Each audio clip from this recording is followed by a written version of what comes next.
Welcome students. आज हमारा next topic है difference between company and partnership. कि कंपनी और पार्टनरशिप में क्या फ़र्क होता है। देखो, आपने अब एक वन बाय वन दोनों पढ़ लिए हैं, पार्टनरशिप क्या होती है और कंपनी क्या होती है, तो इसका डिफरेंस आपके लिए बहुत ईजी हो जाएगा।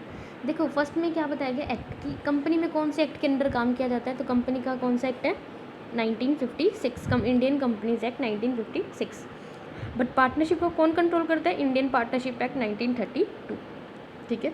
अब नेक्स्ट है फॉर्मेशन, की कंपनी का फॉर्मेशन कैसे होता है। कंपनी कैसे एस्टेब्लिश की जाती है, कंपनी एस्टेब्लिश अंडर लॉ, मतलब लॉ के द्वारा क्या की जाती है, कंपनी को बनाया जाता है। बट पार्टनरशिप कैसे एस्टेब्लिश की जाती है, जब जितने भी पार्टनर्स होते हैं, पार्टनर्स के बीच में क्या हो जाता है, एक कॉन्टैक्ट होता है। ठीक है। Partnership is establish by contact among the partners, कि पार्टनर्स के बीच में जो रिलेशन होता है या फिर उनके बीच में जो कॉन्ट्रैक्ट होता है, उसके बीच में हम क्या कहते हैं, उसके बीच से ही, मतलब उनसे ही हमारा क्या बन सकता है, पार्टनरशिप बन सकती है। अब नेक्स्ट आता है, क्या रजिस्ट्रेशन करवाना ज़रूरी है। हाँ जी, कंपनी के लिए रजिस्ट्रेशन करवाना एसेंशियल है, ज़रूरी है, लेकिन पार्टनरशिप के लिए ऐसा नहीं है। हम करवा भी सकते हैं और नहीं कराएंगे तो भी चल जाता है। उसके बाद है नंबर ऑफ़ मेंबर्स कितने होंगे। पब्लिक कंपनी में हमारे क्या होने चाहिए, मैक्सिमम 7 मेंबर्स होने चाहिए, मिनिमम 7 मेंबर, मतलब कम से कम 7 मेंबर्स होने चाहिए। मैक्सिमम की कोई लिमिट नहीं है, कितने भी मेंबर हो सकते हैं। बट अगर कोई प्राइवेट कंपनी है तो उसके कम से कम 2 मेंबर्स होने चाहिए और मैक्सिमम 200 मेंबर्स होने चाहिए। बट अगर हम पार्टनरशिप फर्म की बात करें तो वहाँ पे मिनिमम क्या होनी चाहिए, 2 और मैक्सिमम 50। उसके बाद है liabilities. Liability of A partner क्या क्या होनी चाहिए, इसमें लाइबिलिटी ऑफ शेयर होल्डर क्या होनी चाहिए, लिमिटेड होनी चाहिए। बट पार्टनरशिप में हमें पता है कि इनकी लाइबिलिटीज़ क्या होती है, अनलिमिटेड होती है। उसके बाद है सेपरेट एंटाइटी।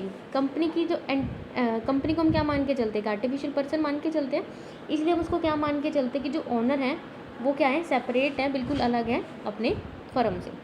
लेकिन जो पार्टनर्स होते हैं उनका कोई भी सेपरेट एग्जिस्टेंस नहीं होता। ठीक है। लीगल पॉइंट ऑफ व्यू से उनको क्या माना जाता है, सेम माना जाता है कि पार्टनर्स होने का बिजनेस होगा। बट कंपनी में ऐसा नहीं होता, ओनर हमारे अलग होंगे, मैनेजमेंट हमारी अलग होगी, कंपनी को हम आर्टिफिशियल पर्सन अलग से मान के चलते हैं। ठीक है। उसके बाद नेक्स्ट आता है हमारा difference between private company and public company. कि प्राइवेट कंपनी और पब्लिक कंपनी के बीच में डिफरेंस क्या है। फर्स्ट क्या आता है हमारा number of members. Private company में कितने मेंबर्स होने चाहिए, हमने लास्ट में अभी पढ़ा, 2 मेंबर्स होने चाहिए मिनिमम और मैक्सिमम 200। बट पब्लिक कंपनी में 7 मिनिमम और मैक्सिमम कोई लिमिट नहीं है। उसके बाद आता है हमारा नेम, मतलब प्राइवेट कंपनी का नेम कैसा होगा। प्राइवेट कंपनी का आप नेम कुछ भी रखो, लास्ट में आपको क्या लिखना पड़ेगा, प्राइवेट लिमिटेड लिखना पड़ेगा। बट पब्लिक कंपनी के केस में आपको लास्ट में क्या लिखना पड़ेगा, लिमिटेड वर्ड ही लिखना पड़ेगा। प्राइवेट लिमिटेड प्राइवेट कंपनी के लिए और पब्लिक कंपनी के लिए लिमिटेड वर्ड। उसके बाद है नंबर ऑफ़ डायरेक्टर्स, कि कितने डायरेक्टर्स होने चाहिए। प्राइवेट कंपनी में हमारे कम से कम 2 डायरेक्टर होने ज़रूरी हैं। बट पब्लिक की कंपनी के केस में हमारे कितने होने चाहिए, 3 डायरेक्टर्स। ठीक है। उसके बाद है इनविटेशन टू पब्लिक। क्या हम पब्लिक से इनविटेशन लेने का मतलब है शेयर्स के लिए इनविटेशन ले सकते हैं या नहीं, मतलब शेयर्स को इशू करने के लिए। पब्लिक कंपनी के केस में हम शेयर्स को इनवाइट नहीं कर सकते पब्लिक से। बट पब्लिक कंपनी में हम शेयर्स भी, डिवेंचर्स भी पब्लिक के से इन्विटेशन ले सकते हैं, मतलब उन्हें बोल सकते हैं कि आप हमारे शेयर खरीद लो। उसके बाद है ट्रांसफ़र ऑफ शेयर। क्या हम अपने शेयर को ट्रांसफ़र कर सकते हैं। प्राइवेट कंपनी के केस में आपको कोई फ्रीडम नहीं होती, मतलब आप अपने शेयर को ट्रांसफ़र नहीं कर सकते। बट पब्लिक कंपनी के केस में ऐसी कोई रिस्ट्रिक्शंस नहीं होती, आप अपनी मर्ज़ी से जिसको भी चाहे अपने शेयर ट्रांसफ़र कर सकते हो। उसके बाद आते हैं इश्यू ऑफ प्रोस्पेक्टस। क्या हम प्रोस्पेक्टस को इशू कर सकते हैं। अब जब कंपनी शेयर मंगवा ही नहीं सकती, मतलब हमने पढ़ा भी ऊपर वाले पॉइंट में कि प्राइवेट कंपनी है वो जो शेयर्स हैं वो इनवाइट नहीं कर सकती, तो इट मीन्स वो प्रोस्पेक्टस भी नहीं प्रिपेयर करती, मतलब प्रोस्पेक्टस को इशू नहीं करती, बल्कि उसकी जगह क्या इशू करती है, स्टेटमेंट इन ल्यू ऑफ। ठीक है। बट पब्लिक कंपनी है वो क्या करती है, प्रोस्पेक्टस को क्या करती है, प्रिपेयर करती है और उसके बाद रजिस्ट्रार के पास जाके उसको क्या करती है, सेंड कर देती है, उसको सबमिट करा देती है। उसके बाद होती है स्टैच्यूटरी मीटिंग। स्टैच्यूटरी मतलब लीगल पॉइंट ऑफ व्यू से क्या मीटिंग हो सकती है। पब्लिक कंपनी में हमारे लिए नेसेसरी नहीं है, हम मीटिंग कर भी सकते हैं और नहीं भी कर सकते।